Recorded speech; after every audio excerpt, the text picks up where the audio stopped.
Hello Aris, hello po sa inyo mga Aris. Alamin natin ng kaganapan at pangyayari sa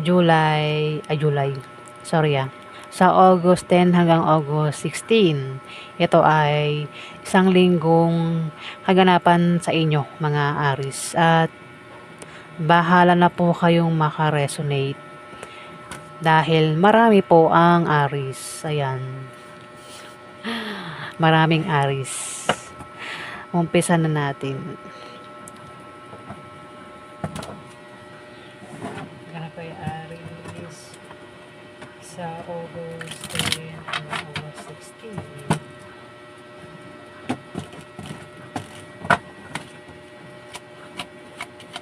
Ganap ay Aris August 10 hanggang August 16.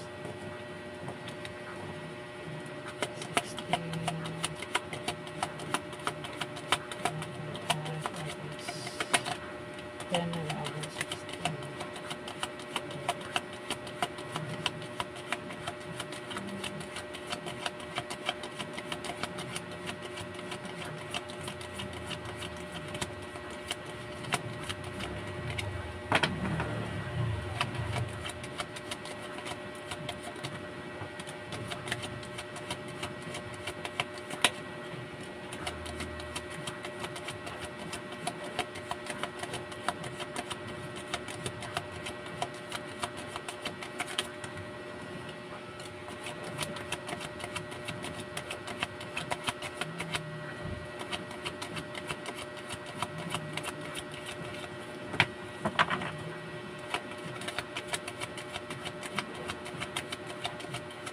Happy Aris August 10 hanggang August 16.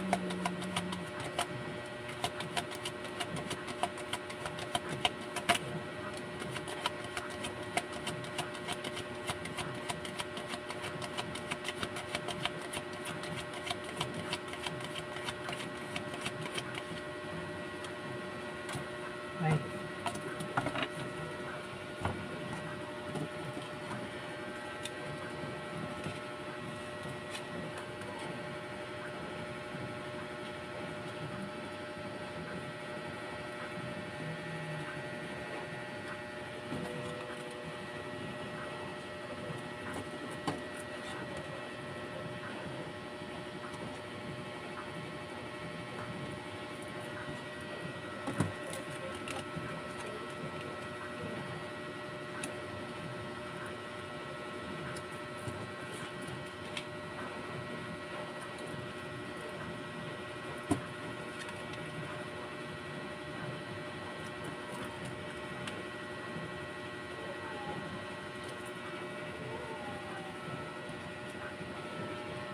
Aris, meron ka raw aalisan, tatakasan,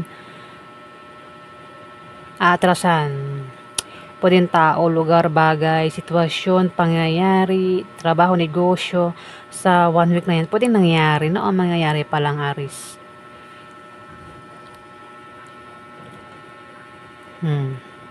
Pwedeng plano.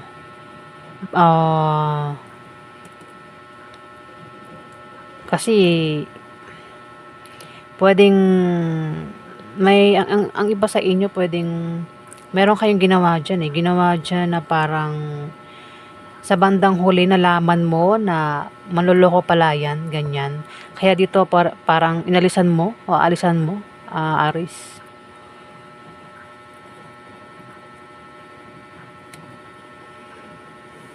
Ayan o.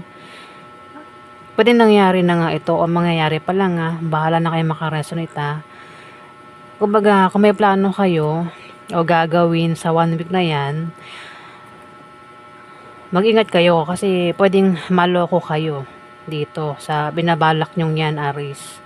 Huwag kayong basta-basta yung nagpaplano agad yung basta-basta nagdidesisyon. Ayun may manloloko talaga. Hindi nyo inaasahan na pwedeng maloko kayo sa 1 week na yan, Aris. Pwede nangyari na nga Kung nangyari na ito, pwedeng alisan mo na sa 1 week na yan.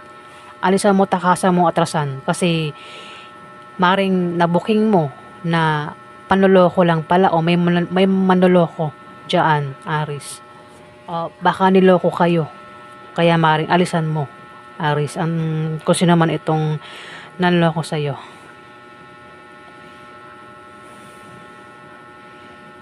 Dito, posibleng ikaw ay makatanggap ng regalo o may magbibigay sa inyo ng regalo sa 1 week na yan.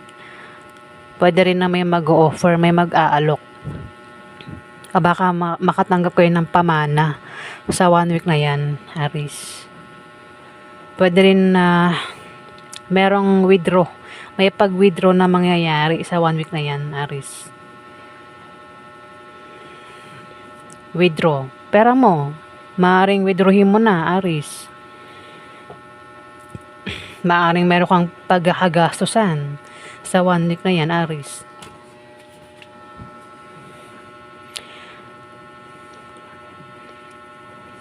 May aalis dito. May aalis o may uuwi. Ngayon na, may aalis o may uuwi sa 1 week na yan, Aris. Pwedeng ikaw kundi man ikikulala mo.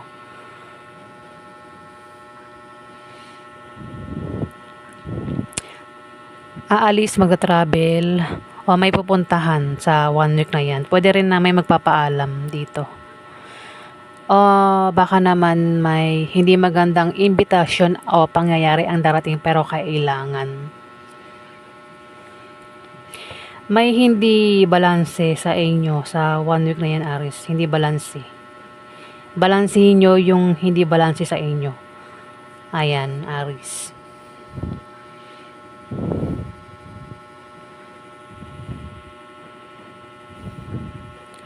Pwede rin na maaaring nakaalis ka na sa kahirapang pinagdaanan nyo. O makaalis ka na sa kahirapan na yan, sa 1 week na yan, Aris. Kung meron kayong kahirapang pinagdaanan, maaaring sa 1 week na yan ay makaalis na raw kayo sa kahirapan na yan. At meron ka nang babalansihin dito. Pwedeng balansin mo ang lakas mo, ang kaperahan mo, ang mga bagay-bagay o sitwasyon mo. Ayan, nabubulol na ako, Aris. Basta meron ka raw pagbabalansing gagawin.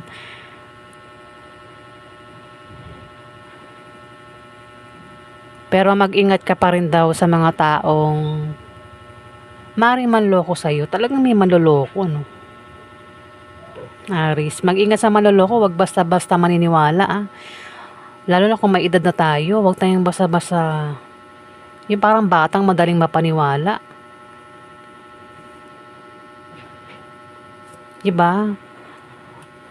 Ang laki na natin para madaling mauto. Huwag tayong basa-basa maniniwala. Dito dasan, may darating sa'yo sa 1 week na yan na ikaw ay mapapangiti. Makakaramdam ka ng kasiyahan, Aris. Pwedeng makatanggap ka ng letter, regalo, mga binubuksan, Aris, sa 1 week na yan. O baka yan ay package, parcel, ayan. At ikaw nga daw ay makakaramdam ng kasiyahan, napapangiti ka. May rin, kung may sakit, ikaw o member ng pamilya mo may sakit, gagaling nyo may sakit dito, Aris. Makaka-move on din kung nabigo, nasaktan, ayan.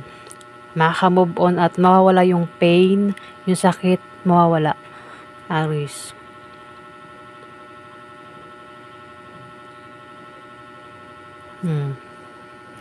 Maaaring magkaroon din ng kasal sa 1 week na yan, Aris. May kakasal. Pwede rin naman na baka may manligaw. Baka isa kang lalaking, Aris. Baka meron kang niligawan. Mag-ingat ka. May manloloko dito. O baka isa kang babaeng, Aris. Baka may manligaw sa'yo. Pero mag-ingat ka. Baka hindi yan seryoso. Baka manloloko yan, Aris. Pwede rin naman na may mamamanhikan dito sa 1 week na yan. O baka nga may kasal na mangyayari.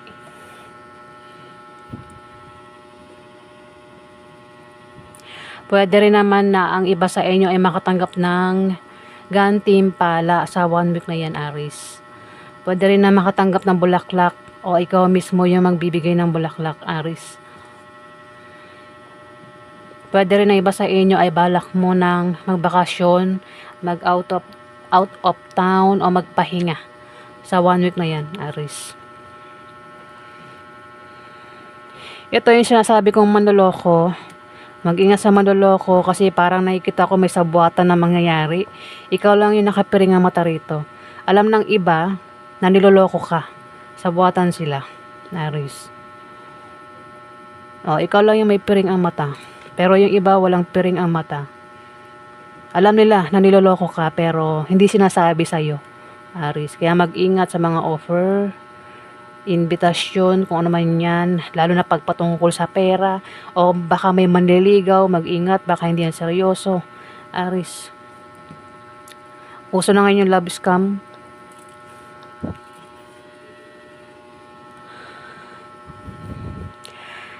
Dito, isang lalaki romantiko, sensitive, emotional, introvert, isang lalaking maaaring may mag-offer dito ng pag-ibig, imbitasyon, o maaaring mag-alok ito ng trabaho. Ayan, may mag-offer dito ng trabaho, negosyo, pag-ibig, o baka imbitasyon ito. Ayan, pwedeng maimbitahan ka niya sa 1 week na yan, o baka nga may mag-offer dito. Mas malapit, nakikita ko talaga, pag-ibig, may maniligaw dito. O maaaring imbitahan, pwedeng tawagan siya o tawagan ka, i-chat ka, i-message ka, maimbitahan ka sa ganitong lugar, kaya dito aalis ka, Aries.